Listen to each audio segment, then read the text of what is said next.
Assalamualaikum warahmatullahi wabarakatuh.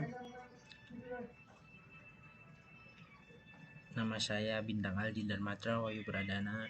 Di sini saya akan mempresentasikan tentang teori perkembangan karir menurut Donald Edwin Super.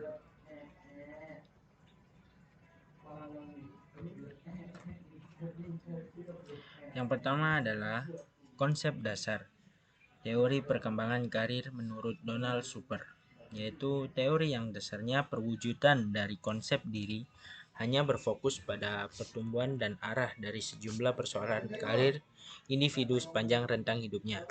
Jadi teori ini menekankan pada konsep diri atau gambaran diri sehubungan dengan pekerjaan atau jabatan yang akan dipegang nantinya.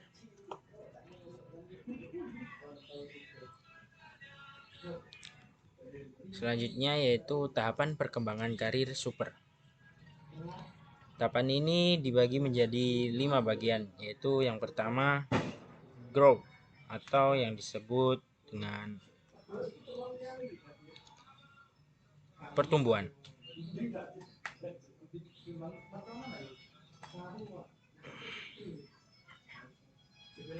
Yaitu growth ini pertumbuhan adanya fisik dan psikologis. Pada tahap ini individu mulai berbentuk sikap dan mekanisme tingkah laku yang kemudian akan menjadi penting dalam konsep dirinya. Yang kedua adalah exploratory, yaitu dinamakan eksplorasi. Dalam tahap ini, sejak individu menyadari bahwa pekerjaan merupakan suatu aspek dari kehidupan manusia. Pada awal masa ini atau masa fantasi, individu menyatakan pilihan pekerjaan seringkali tidak realistis dan sering erat kaitannya dengan kehidupan permainannya. Yang ketiga adalah pembentukan atau disebut establishment, yaitu berkaitan dengan pengalaman seseorang pada saat mulai bekerja. Pada masa ini, individu dengan cara mencoba-coba ingin membuktikan apakah pilihan dan keputusan pekerjaan yang dibuat pada masa eksplorasi benar atau tidak.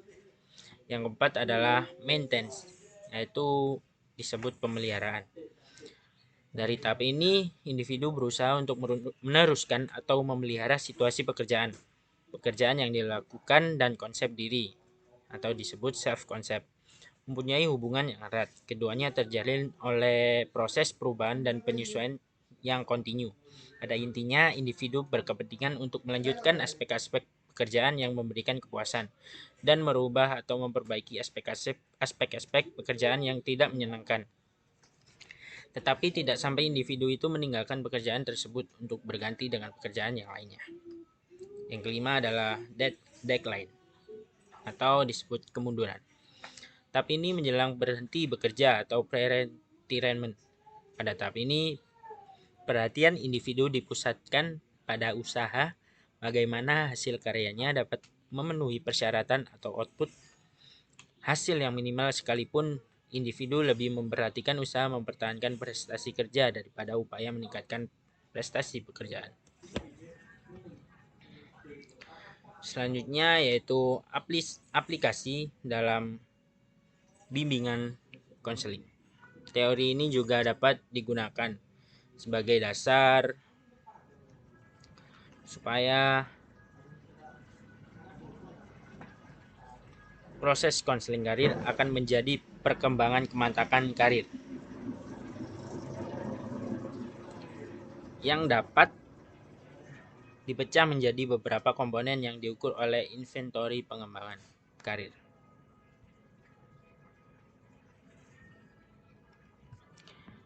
Yaitu ada beberapa dari komponen ini, yaitu yang pertama perencanaan karir.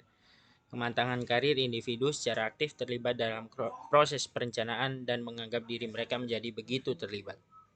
Yang kedua, eksplorasi karir. Kematangan individu berhubungan dengan kesediaan klien untuk terlibat dalam karir eksplorasi, yaitu kesediaan mereka untuk menggunakan bahan.